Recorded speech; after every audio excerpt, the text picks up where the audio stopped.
think for some talks, we can do a bit more. We can do a bit more. For some talks, I think it's helpful to stand and to give the talk and be standing. But sometimes I think this is more helpful, and I think this is one of those.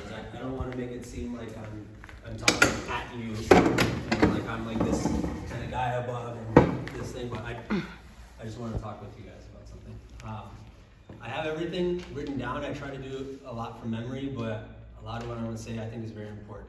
But then also, before I dive in, I think a decent chunk of you don't really know who the heck I am. And even if you might know my name, you might not actually know me. So I'm going to do a bit of talking about myself, sharing a bit of my testimony, and as we go, you'll kind of get a sense for what I'm talking about. So one of the reasons why you might not know me is because it's been 10 years since I last lived in Miami. And when COVID hit, I was wrapping up what's called my student teaching year. It was my last year of college. I was living in Grand Rapids, Michigan, and I was a part of the community over there. And that last year, for me, was one of the lowest points of my entire life. My life was moving at 1,000 miles per hour. I was teaching a high school class, but at the same time, I had a full load of my most important college classes.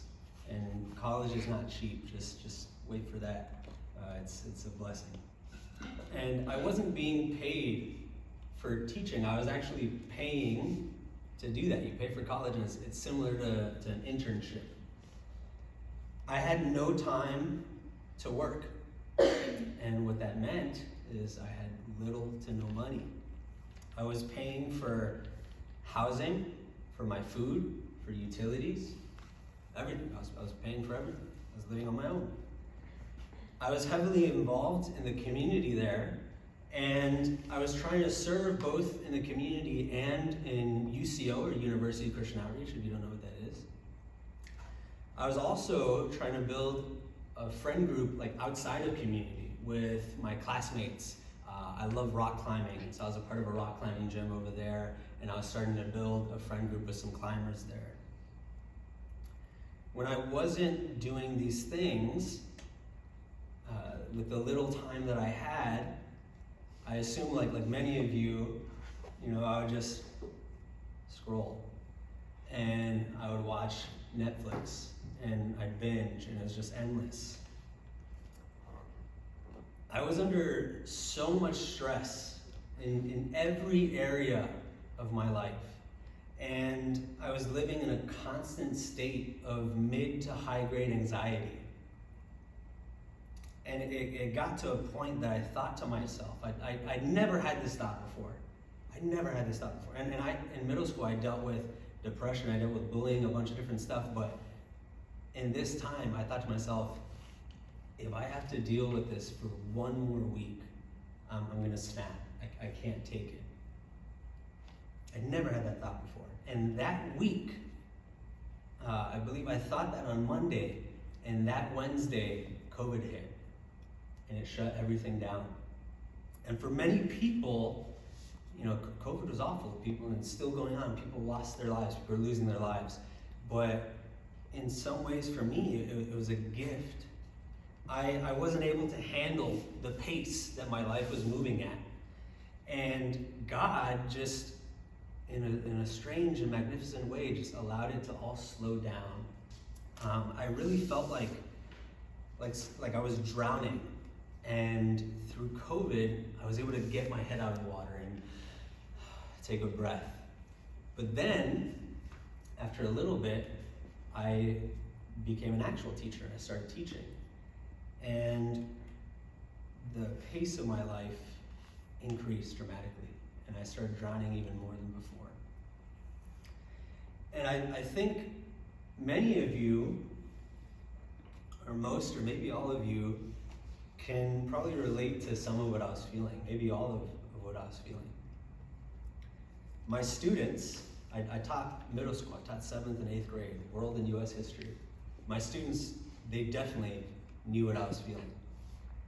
In 7th grade, some of these students were dealing already with suicidal thoughts, with body dysmorphia, with issues such as anorexia, bulimia. They were dealing with depression. Students were confused about their gender. When my students, this kind of breaks my heart, when they were told that they didn't have to wear a mask anymore, a lot of the students, most of the students chose to continue to wear the mask because they were afraid that they were too ugly to show the rest of their face. And they thought that they would get made fun of for showing their full face.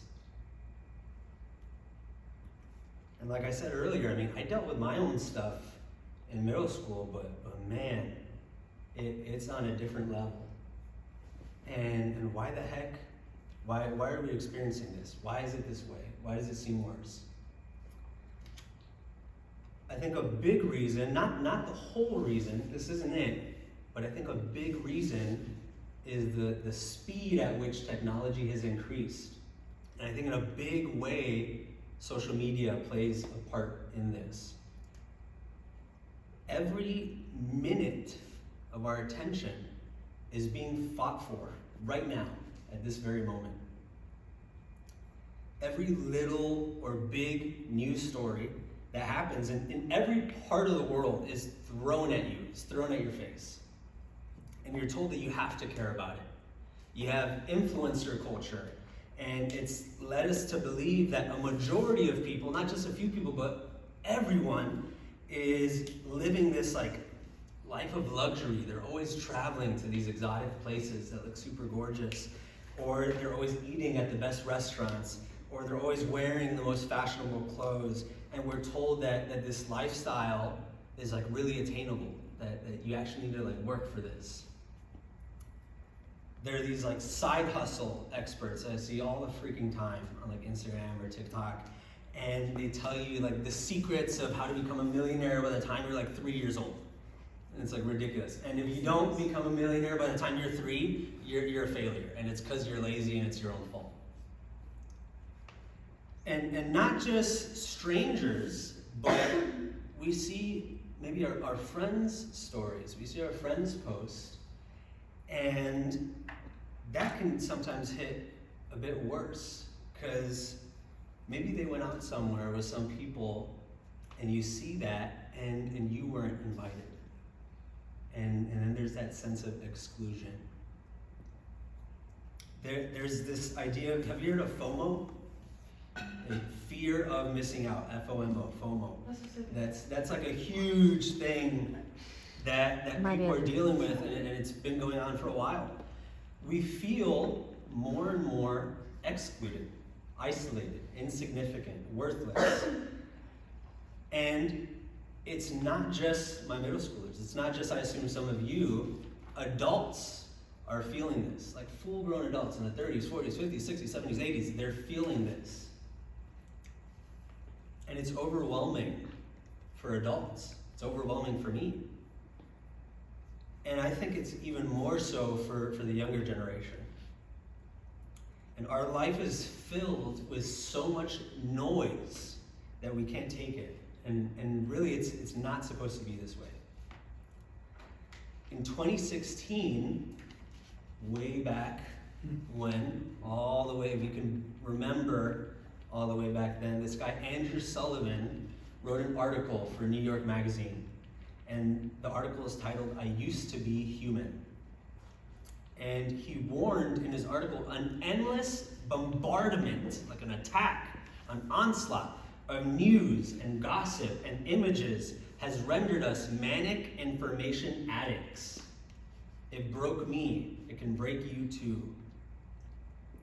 So there's a problem in our world today. And I don't think you guys are ignorant to that. I think you guys can see that. Maybe you might not be dealing with it, maybe you are, but I feel like you might have seen it in your friends or at school. What's some of that problem? I'm gonna say a little bit about this thing called the economy. Don't get super bored. Oh my God, he's talking about the economy. is that back then, way back, I'm talking like 20 years ago. God, ugh, that's so long ago. We used to make things and buy and sell and trade, and that's how countries made money. You have crops like corn, wheat, rice, things like that, beans that you would grow and you'd sell, you buy, you trade, all that stuff, and that's how nations made money. Today, the most important crop is actually you. It's your attention. That's how it's being thought of. We are living in what's called an attention economy. There's billions of dollars and thousands of people at work in companies like Snapchat, TikTok, Instagram, that their whole job and all this money is being poured into finding how do we capture as much of your attention as possible. And that's not an exaggeration. That's full on. When I was teaching, I downloaded TikTok. And I was thinking to myself, man, like this is gonna be a great way of like relating with my students. I'll be able to understand a bit about like what they're seeing, and it's gonna be great. And pretty shortly I found there were some days I was spending like 6 to 8 hours on TikTok alone, like full transparency. And I knew like I shouldn't be doing that, but I just like couldn't look away. I couldn't put my phone down. And the hours would go by like that. So easy. And you know, what was wrong with me? You know, was I lazy? Was I just completely undisciplined? I would save hundreds of videos, and I thought that they were helpful. There were recipes, there were style pages. I love kind of like fashion. There were cool things to do around the city that I was living in. And I would save all these posts thinking, you know, I'm gonna come back to them later. I'm gonna cook these things later. And I never did. I never looked at one of those posts. They're just being put away in some folder. I found myself measuring my life by what I was seeing on TikTok. There were so many cool like teacher TikTok accounts, and they would do all these crazy things and have all these followers. And every video that I saw, it secretly made me feel like a failure of a teacher, because I wasn't doing all the cool things that they were doing. I wasn't making all these videos. And I would see videos of people traveling and having all these cool experiences, and I felt like a complete loser because I didn't have the money to travel every week to this exotic destination. I would see videos of couples, and they're doing cute things together, they're madly in love, and they're doing all these dances or whatnot, and I kind of feel like a failure because like, man, I'm getting a little bit older and I'm not dating anybody. Like, what's wrong with me? I started to feel depressed, lonely, worthless. And with all this, if you're sitting here and just thinking like, oh God, like here's this older guy that I don't really know, and he's gonna tell me, social media is all bad and I need to give it up and all that, like that's not what I'm saying. I think social media, I actually think, is an incredible thing. It's an incredible tool. It's given us a lot of connection to the world in a way that we've never seen before in history. We've never been this connected before. And there's a lot of positives to that. And I don't think the creators of Facebook, Instagram, TikTok, Snapchat, I don't think they started off with any sort of like bad intentions, especially like Facebook started off in colleges and it was just like kind of connecting with some of your friends. But now, one thing that shifted is they found that they can make money off of your attention and your information. And man, if you can make that money, we're gonna get it, we're gonna milk it. And again, now there's billions of dollars and thousands of people that their sole job, their entire work, all that they do for 9, 10, 12 hours a day is they find ways of keeping your eyes glued to your screen. And that's not an exaggeration. That's literally what they're doing. And guess what? They're really freaking good at their job. I mean, I was spending 6 to 8 hours on my phone. Like, they're pretty good at what they do. While there's a huge positive side to this connection and increase of content, I think as you see, there's massive negatives, and we need to know about that. We need to be on our guard. I think it's helpful to know that there's people that this is their job. There's so much noise in our world today that not just our brains, but really our souls were not meant to be surrounded by so much noise, so much connection, so much stuff. What's the result of a lot of this noise? Like I said earlier, depression, mental health issues that are at an all-time high. You have feelings of loneliness and worthlessness that are increasing. We're being shown all the suffering that's going on in the world, in places we might never ever visit. And we can't really process our role in it all. We're told that we have to care about it all. And we have a part that we have to raise our voice, we have to post every post. For your generation, I honestly think that you're being robbed, or maybe have been robbed of your childhood. And I think it's sad. There's less time being spent outdoors. Younger people are actually struggling with the ability to have a conversation, to look someone in the eye and have a conversation, even with their friends. Little children are losing the ability to play and be in a playground or run around a neighborhood. There's too much noise, there's too much distraction. And I think you guys know this. I think you see this maybe in yourself. I think you see this with your friends. I think you know the struggles that you might be going through personally. And one thing I'm not here to tell you that it's your fault. I'm not here to tell you that you're lazy, or it's your fault that you're spending so much time on your phone. It's your fault that you're depressed, or you're struggling with mental health, or all these things. Because again, there's one of you, and there's thousands of people that are at work to get your eyes glued to your phone. So it's not necessarily because you're lazy. This stuff is addicting. It's addicting. And they formulate different ways of getting you to spend as much time on your phone as you can. So I'm not here to tell you that it's your fault, but I'm also not here to just say oh yeah, it's all going to crap and there's nothing you can do. And there's thousands of people that are working doing this and tough, it sucks. But no, there is something you can do. There is hope. As Christians, we believe that there is hope in life. So not just something that you can do, but it's actually something that you need to start doing, that you should start doing now. Because this fight for your attention, that's what it is. It's a fight for your attention. It's not going to stop. And not just that, but another thing that's not going to stop is you.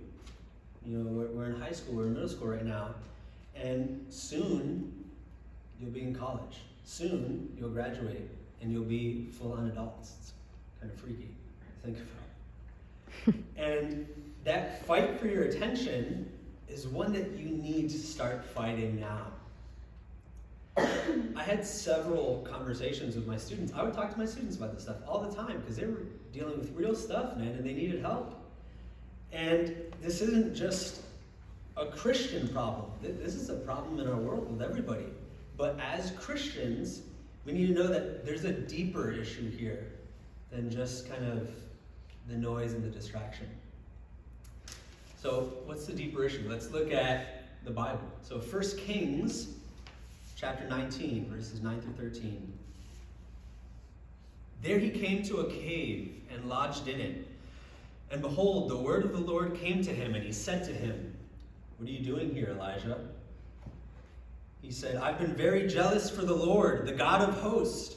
For the people of Israel have forsaken your covenant, thrown down your altars, and killed your prophets with a sword. And I, even I only, am left.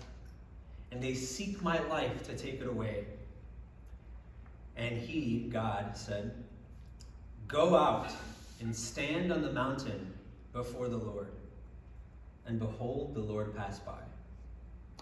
And a great strong wind tore the mountains and broke it in pieces, the rocks before the Lord. But the Lord was not in the wind. And after the wind, an earthquake, but the Lord was not in the earthquake. And after the earthquake, a fire, but the Lord was not in the fire. And after the fire, the sound of a low whisper. And when Elijah heard it, he wrapped his face in his cloak, and he went out and stood at the entrance of the cave. And behold, there came a voice to him that said, "What are you doing here, Elijah?" In the whisper. You know, what's going on here? God in this story is speaking to the prophet Elijah. And how does he speak? Not in the noise, but in the silence, in the soft whisper. Is it just here with Elijah? No, let's look at some other verses in the Old Testament. Now Moses used to take a tent and pitch it outside the camp some distance away. He went away from everybody else, calling it the tent of meeting. The Lord would speak to Moses face to face as a man speaks with his friend. Then Moses would return to the camp and he'd give the people what God told him about. That's in Exodus. Another verse. Elijah went into a cave. Oh, I just talked about that. Psych. Another verse. This is King David in the Psalms. "The Lord is my shepherd. I shall not be in want. He makes me lie down in green pastures. He leads me beside quiet waters. And there he restores my soul." It's another book, Lamentation. "Let him sit alone in silence, for the Lord has laid it on him." Silence. God speaks to us in silence. And how can we expect to be Christians and follow Jesus when we can't even hear his own voice? That's what's at stake. That's the true fight. We need to quiet our souls to be able to listen to the voice of the Lord. Even Jesus himself had to do this. Often in the Bible, we would see that Jesus would go away in quiet places, and he would be in silence and solitude. And don't just take my word for it, but let's take a look. In Mark, at once the Spirit sent Jesus out into the desert, and he was in the desert for 40 days, being tempted by Satan. He was with the wild animals, and the angels attended him. Again in Mark, very early in the morning, while it was still dark, Jesus got up, left the house, and went off into a solitary place. Solitary means like alone, where he prayed. In Luke, Jesus often withdrew to lonely places and prayed. Again in Luke, Jesus went out to a mountainside to pray and spent the night praying with God. When morning came, he called his disciples to him and chose 12 of them. This is where he chooses the apostles, after spending time in silence and solitude. Again in Luke, one day Jesus was praying in a certain place. When he finished, one of his disciples said to him, "Lord, teach us to pray, just as John taught his disciples." And this is where he teaches them the Our Father, after spending time in silence and solitude. Again in Matthew, when Jesus heard what had happened, that John the Baptist was beheaded, his cousin killed, he withdrew by boat privately to a solitary place. And hearing of this, the crowd followed him on foot. In John, Jesus, knowing that they intended to come and make him king by force, withdrew again to a mountain by himself. Jesus had to do this. If you didn't get that, I'll say it one more time. Jesus had to do this. He needed to spend time in silence and solitude. If we're calling ourselves Christians, that means something. That's not just a fancy word. It's not just like, oh, I look a certain way or whatever. No, that means that we're trying to live our life as Jesus did. Jesus felt the need to constantly go off into silence and solitude. If literally Jesus, who we're modeling our life after, felt the need to do that, we probably got to do that ourselves, because we're not better than Jesus. It's absolutely necessary. And so I want to challenge you. Start trying to find time in your day to do this and just be in silence, be in solitude. Find a space in your house or in your room or a place that you can kind of walk to and just sit there, stand there, 2 minutes. Like think about start where you're at. Okay, I'm not telling you, you gotta go be away for days on end, or you gotta go spend 5 hours in silence and solitude and if you don't hear failure. 2 minutes, 1 minute, 5 minutes, 10 minutes. Try to find that time daily. Try to find that time. It's a skill, and you need to build up the skill. To be a follower of Jesus, it means that you're practicing living the way of Jesus. Early Christians weren't called Christians. They were called followers of the way. It means that there's a way to live your life, and you have to practice doing that. What does it mean to practice? Well, a runner, if you've ever gone for a runner doesn't just practice one day and then run a marathon. That would be idiotic. You would die. You might die. A runner has to practice several days a week and prepare their body. You have to discipline your body to be able to run a marathon. And then once you run that race, you don't just stop and say, okay, that was good, well done. No, you continue to train. And why do you continue to train? Because you're a runner. It's what you do. You continue to train and then you continue to run races. It's who you are. You don't just run one race, but you continue to race. A runner disciplines himself over a long period of time to be a successful runner. And it's the same for the Christian life. That's why it's a practice. And I want to encourage you to start doing that, to start practicing your faith. There's many practices of Jesus. There's many things that Jesus did with his life. Silence and solitude are one of those. There's others like fasting. Prayer is a practice. Sabbath, the Lord's Day, the holy day, Sunday, that's a practice. It takes practice to Sabbath well.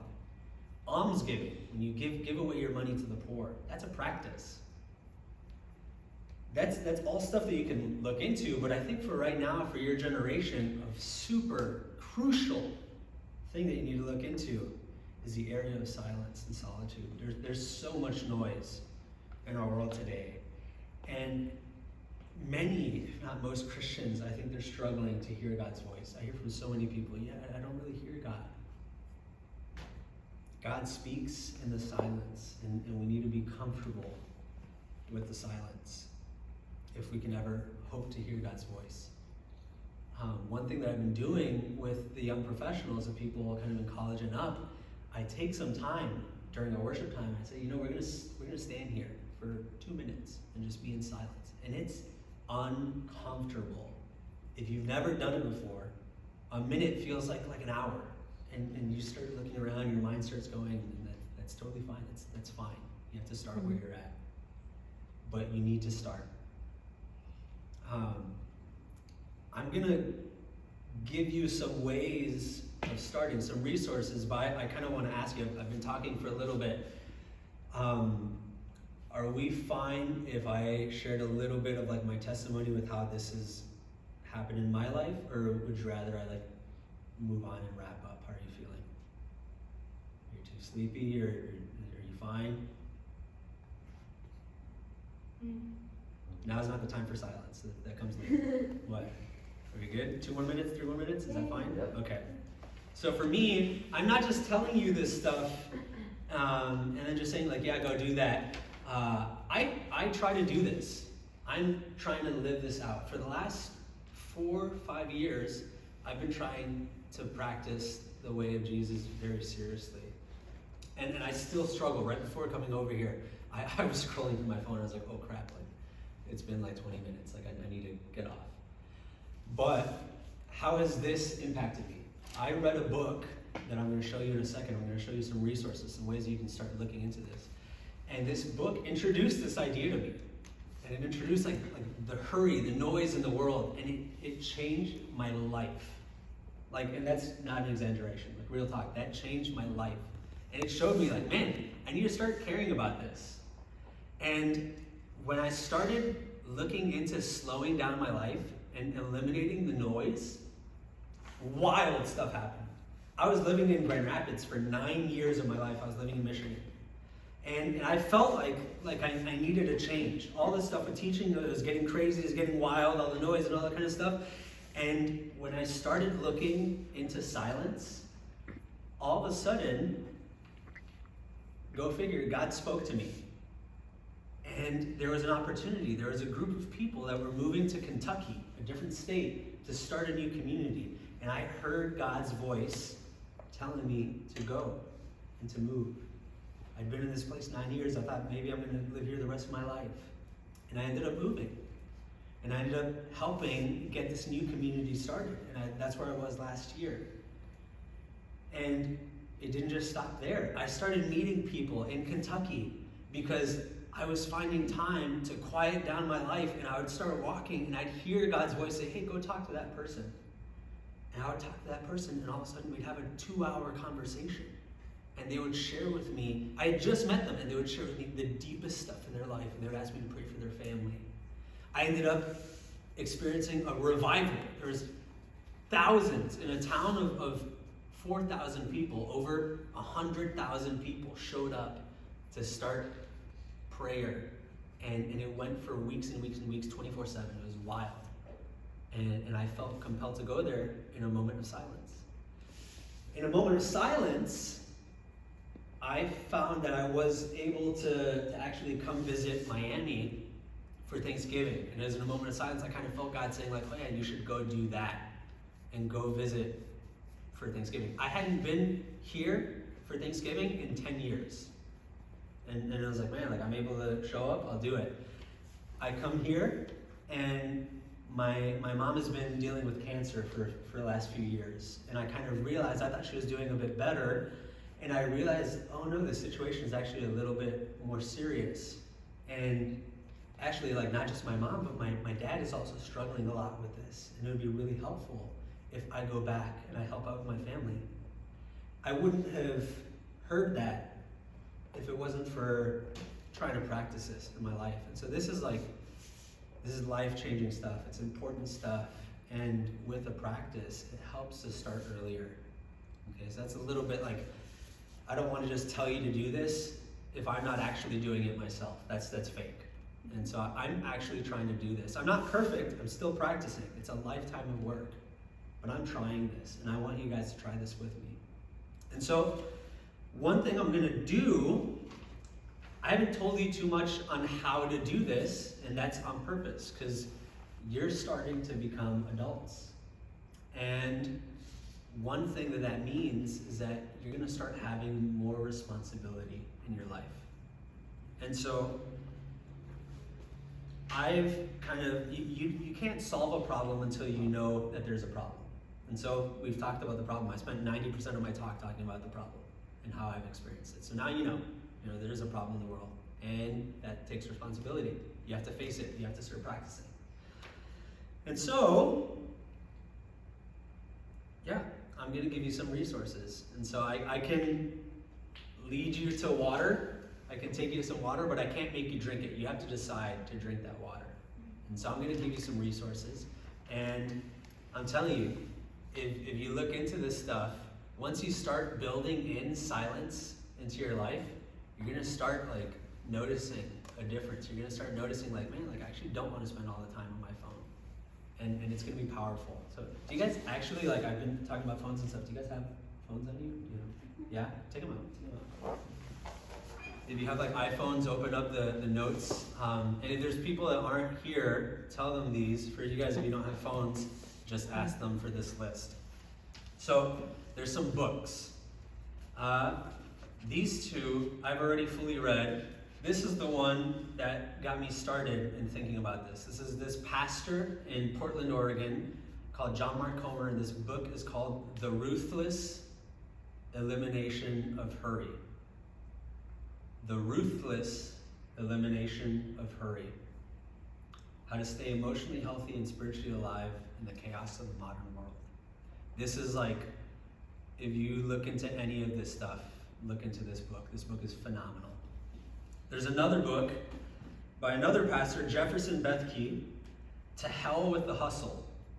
And it's a similar book to this one, but it's addressing that kind of topic of hustle culture. And like, you need to grind 24/7, you need to get that money and all kind of stuff. It's talking about how that doesn't really work with the Christian life. This is great. And the thing is, like, both of these guys, they're hilarious. Like, they're super easy to read. They're very funny. They're like hipsters. They're kind of like hipster dudes, and they're hilarious. Then this is one that I'm currently reading, and I'm 2 chapters in, and already it's like nuts. Like, all that stuff of like learning about that there's thousands of people working and all this money being poured into capturing your attention. That's what it is. It's called digital minimalism. Like that kind of lifestyle, the minimalist. Have you seen that on like Instagram or TikTok? It's approaching like, okay, we have technology in the world. There's all this kind of stuff, and if you're gonna deal with it in a good way, in a healthy way, you need to have a philosophy. You need to have an idea of, how am I going to treat new technology? How am I going to treat this stuff? And so it lays out this issue very well. I'm still working through it, but so far it's like, if you want to understand like really what the problem is, oh my gosh, like this is huge. What was the author of the first book? The first book, John Mark Comer. John Mark Comer. And it's kind of helpful because both of these books are like pretty bright, like so like you can see them.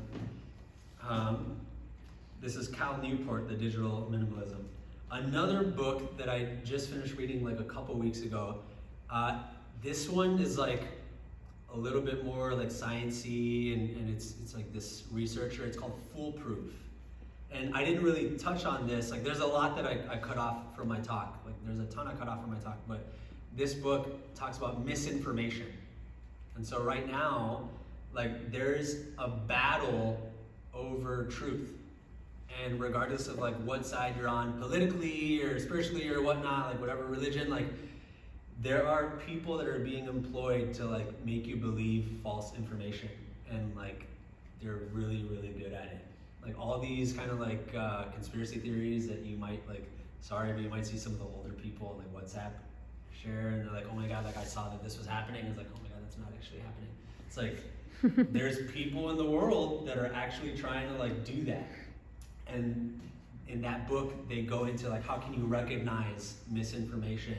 And they treat it like it's a virus. And one thing you do with the virus is you make a vaccine. And so the researcher came up with like a vaccine for misinformation. It's like it's really cool, really well done. If you're not super into reading, there's some podcasts. The authors of both these books, they're friends. And they got together and like, hey, like we wrote these books that are kind of similar. Let's do like a podcast and talk about some of the stuff that we look at in the book. And that podcast is called Fight, Hustle, and Hurry. Fight, Hustle, and Hurry.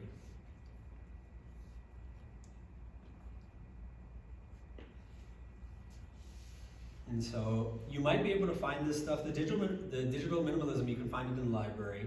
The others, you might not be able to find in the library, but if you don't have the money to like buy a book, tell your parents, hey, I'm trying to take my faith serious. I'm trying to live my faith as a Christian, and do you think you can give me $15 to buy this book? And if they say no, come talk to me, and I'll buy you the book, because they should say yes. But this is stuff like, I'm telling you, like this is, especially if you read any of these, The Ruthless Elimination of Hurry, read that one. That's like, that changed my life. It's really good. And so, and also, I mean, the Bible talks about this. I mean, as a Christian, you gotta read your Bible. So that's what I have for you. Thank you guys for listening to me. Before kind of we close, I want to pray for you guys. I want to pray because this is a serious issue. And so I'm just gonna close in a prayer for you guys.